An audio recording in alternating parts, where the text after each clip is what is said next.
Hello everyone, how you doing? Hope you're having a great day so far. Welcome to another video. This is the Demoscene Report of the 22nd of May 2024. As usual, I go through all of the news and releases that I could find relating to the Demoscene culture of digital art, and I resume everything here on this video. All the links will be found on the description below if you want to check the productions, run them on real hardware as you should, and all of those things. If you like this video, please share it with a friend. Would very much help me reach more people and possibly get a little bit more activity in the active demo scene, which would be great for everyone. So please consider doing that. So let's take a look at the things that happened throughout this past week, and also stuff that I might have missed from the previous weeks. Starting with the Monday night Bytes, I had forgotten to mention them a little bit. They happen every single week, so I just forget that they are news. For me, it just happens. It's just a reality. But they've been added to the Left Code Demo Zoo repository that we have for archiving these sort of events. The event from 6th of May and also the event from 13th of May. Both of them have some very interesting effects for the TIC-80. There was another one, meanwhile, that hasn't been archived just yet. And you might recognize that little J-Truck thing. I use that as reference for the background effect that you see on this report. Moving on to other things, Commodore 64 graphics CharSet logo competition just ended. A lot of high quality entries you can see here. Very good logos, a lot of diversity in terms of style, so really cool competition at the end. Very nice presentation page as well. You can also find all of the results on CSTB, organized by Racelin. I think was a very good competition, and let's see more like them in the future. Talking about other things, Upkr 6502 was released, a version of an unpacker version of Upkr, targeting 6502 chips in particular. Upkr has been out for around a year or something like that. Was originally developed for the Micro W8, but quickly got ported for other platforms. Z80 in particular was one of the main advantages of having it on, and now also available on 6502. Not sure if this is the first version on 6502, but if it's not, this one is a bit better. So check it out if you're doing 6502 stuff and need better packers for your programs. Releases outside of competition, we had Votebastards by Nukleus getting put out, part of the party pack number 19 that we will talk about later on. Also out is the Game Boy Advance Jam invitation for 2024. They have these semi-regular jams that happened almost every single year. I think they skipped a few, and now they're back full force and looking for games and other applications. So if you want to make demos for the Game Boy Advance and would like to share with the rest of the homebrew Game Boy Advance community, this is a good opportunity to join the jam and participate and make something cool. Other things, theDUBBER was spamming around that he did this webpage to play XM files with a long list of XMs taken from several crack throws. You can load them, you can play them using an online XM player. There are other bigger collections online and better players online, but you can still check his collection out. Talking about mod players, Modizer got an update. It's a mod player for the iPad and I want to say iPhone as well, but here it says specifically designed for the iPad, so maybe it's just iPad. It has iPhone photos as well, so probably works on both. Anyways, mod player targeting iOS things, also open source, so you can check all of the things that it does, and it plays all the mods that you would ever want to play. It also has a website where it explains all the little updates that have been happening to the project. Talking about tracked music as well, there was this article coming out on Make magazine talking about the PicoGUS. We have talked about it before. It's a little board that you can add to your old computers, and it has Raspberry Pi Pico in it to emulate a GUS graphic sound card. So if you are having trouble finding a real GUS graphics card, sound card working nowadays for your old computer, you can get a PicoGUS, and it's the closest to the real thing that you can get. Accurate emulation, and it just works. And a long article explaining all the different things. Popo goes into great detail. So yeah, good article, and it's finally available online as well. So check it out. More things. Bacchus released a new video at FairLight TV with an interview with Walter Konrad that happened during the X demo party a couple of weeks ago. The sound quality is not very good, but you can still understand pretty much what they are talking about. So if you want to hear about some legendary Commodore 64 coding things, check out this interview. Decrunch demo party happened in Poland this very weekend. A small demo party open to several platforms, mostly focused around demo platforms, yeah, I said correctly. Mostly focused around Amiga though. Amiga demo competition only had 3 entries. All of them were quite glitchy and strange. We were watching it on Twitch and commenting that it was like a glitch compo. Tasiemiek by Floppy was actually, I guess it's an art statement on AI. They asked AI to do some stuff, and the result is quite glitchy and messy, and I don't know what they were trying to prove, that they can do crap stuff with AI. I mean, okay, was funny, but it doesn't have any replay value for me.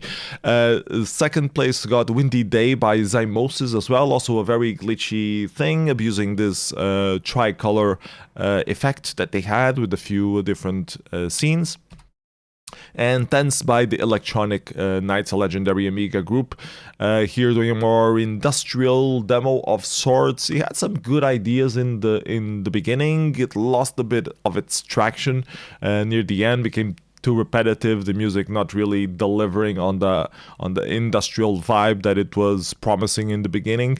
But a nice effort overall. I'm guessing it was a bit rushed of a demo, not really properly polished, but good that they submitted something for the competition nonetheless. Amiga executable music was won by Tomarcos and 8. Amiga Pixel Graphics was very high quality. Highly recommend you checking out the releases. Fragments by far getting 4th place with this very good image. It's a bit of a sin that he got 4th place with this. In 3rd place, Wild Flame by Yok. Very fast made entry. Love the lighting detail on this. For me, it reminded me a lot of the Monkey Island opening scene, where you see this sort of lighting as well coming from underneath and using this weird tones, but very good image as well by Yok. Facet with another killer image. He had already won 2 pixel art compos a couple of weeks ago at X Demo Party and Outline happening on the same weekend, and now he got 2nd place at Decrunch with this piece as well. And the winner was Mr. Incognito by Vasil of Joker and Sweet 16. A very interesting aliasing technique there. I really like how it goes from horizontal to diagonals to verticals on different places. So very smooth, very clean, and yeah, it got the public vote at Decrunch. Amiga Ray Trace graphics competition has to be ray traced using Amiga software. Don't smoke, smoke can kill you. Here is the proof. And a joystick as well for you, also rendered on Amiga.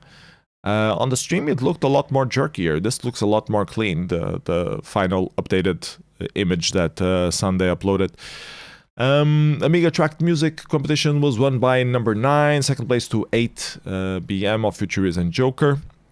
And then the Wild Demo competition, 3rd place the Arrival by Spiz Cruels, joke competition, made a joke entry made in BASIC. I kind of wish I understood Polish, but I also was kind of happy that I didn't. It looked pretty bad, but I mean, it's a joke it's a joke entry, so I guess it was to be expected in a way. Then Quixaco in first place, we had a VR demo by AdamStan84 with his custom board sending visuals to the oscilloscope. I kind of wish it was more dynamic. It felt more like a slideshow than an actual demo, but nice effort nonetheless, and using the oscilloscope. A lot of people doing stuff for the oscilloscope these days, which is interesting to see.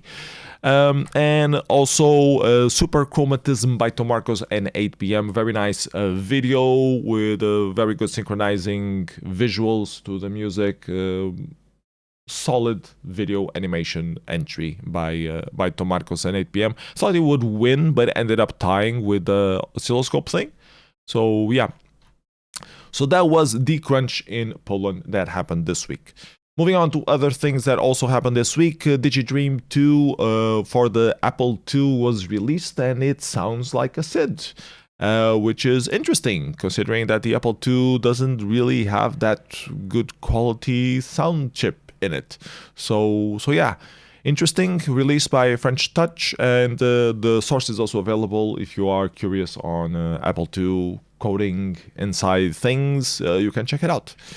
Then a few releases for the Commodore 64 that always happened outside of party. Pebbles by Triad, 50 years of Flex. I guess Flex had his 50th anniversary. Shitstorm also sent a little note to him, so happy birthday, Flex. And Plasma 118 by Format was also released. Format was fooling around with a plasma effect, and it found this particular variant, which actually looks pretty good. I saw the release, and it looks better moving than on the screenshot, actually, so I do recommend you checking it out. And Bugs on the Run by Blazon was also released this week.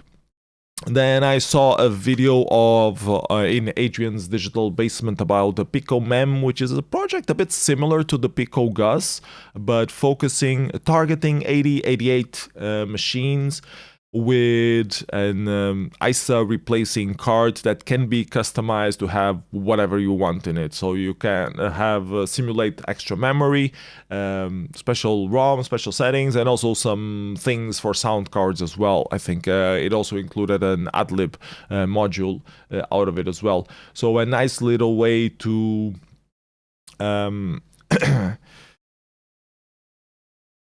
upgrade your old computer. If you don't find the cards that you want by default, you can have this replacement card to correspond to that, because those kind of accessories can be hard to find for this vintage hardware. Either it already comes on the machine, or it can be very hard to find in the wild for you to get, and it can also be expensive even if you find it. So this is a nice replacement for that. So nice little project. Adrian does an in-depth explanation of what the card does, what it's good for, what it's not good for. So if you're interested in something like this, if you have an 8088 machine that you would like to give more functionality to, check out Adrian's video. Also, Matt released the fourth and final part of the massive music disc that he released at Revision, which was a pack of all the music ever released at Analogik with this visualization. He's been capturing all of the tracks running on this visualization. This is the fourth pack and features quite a few number of tracks. Party pack number 19 by Artstate. We already talked about it, that it was released this week, and here it is again, referenced here. And then last but not least, I found this video about Superbooth 2024. Superbooth is this mega conference about people who like making synths and experimental synths, hardware synthesizers of all shapes and sizes, and you can find the retired Demoscener. Pro tip, he's an ex-Tepolm Demoscener, so and this screenshot might give it away a little bit. Nice little video overall. If you're a nerd for all different kinds of music synthesizers, this is very cool video to check out the different things that people have been doing. He basically went through all of the different booths and recorded a little bit of everything, so or the things more interesting to him. So you have a little overview of all the things that you could find at the fair, which is quite cool. So yeah, recommend you checking it out as well. And last but not least, we have to talk about the upcoming demo parties that are happening. We are reaching summer, and summer in the demo scene means a lot of parties happening, multiple at the same time on the same weekends, one's all over the others, different parties all over, usually mostly around Europe, but not only. So Moonshine Dragons and 68 Inside and Layer 1 are happening this very coming weekend on different places. Moonshine Dragons dedicated to the Commodore 64 in Poland, 68K Inside dedicated to the Amiga and Falcons and all those kind of things that use the 68000 processors in Finland. Layer 1 hacker security party that has a demo party section in it as well is happening in the United States, so check it out as well. They had a very cool customized card as well that you could use to make your demos on. I was checking out their website, so check it out. Also inside a hacker conference, but on the United Kingdom, we had Field Effects, part of the EMF camp. Most of the UK demo scene is being mobilized to attend. The weather promises to be quite shitty, but everybody's really excited. I've been following them on Discord. Everybody's really excited to go there and preparing stuff, so there should be a lot of cool little things happening there. Then we had ATK Loya, little meeting on Finland. Ami Party, a meeting dedicated to the Amiga, also happening in Poland. Graphathon demo party for newcomers, mostly targeting newcomers in Finland, in Espoo, Finland. Nova demo party happening in the UK, which is the largest yearly demo party happening in the UK, so check that out as well, just a few weeks after Field Effects. At Party happening in Boston, United States. Flashback Symposium dedicated to 8-bit machines happening in Germany. And then also in Germany, but in Bingen, the recurring underground conference demo party. Few more things happening down the line in June, so if they are close to your country, do consider visiting them. It's always fun to visit a demo party if you are a computer digital arts person. And I think that's it. I don't have anything else to talk about. So thank you so much for watching the video. Hope you enjoyed it. Hope you found something useful. Don't forget to like, subscribe, all that jazz. Share the video with a friend above all, because that's what helps the channel grow and keeps things interesting. If I missed some of the news of something that was released Demoscene related throughout the week, feel free to call me out and I'll mention it on upcoming videos. And if you'd like to support more of these kind of videos, please consider donating something through my Patreon, patreon.com/psnf. Whatever you're willing to donate is very much welcome. €1, €2, €5, anything that you would feel worthy of supporting me with. We are also looking for support to buy a new HDMI matrix for Inertia Demo Party organizing, an 8x8 matrix in particular. If you would like to sponsor that to me/us at Inertia Organizing, please also consider doing that. We would very much like to have one so we can keep the entrance fee lower than we might have to. Anyways, that's it for me. Hope you have a great week. See you again next week. Bye bye everybody. Have a great day.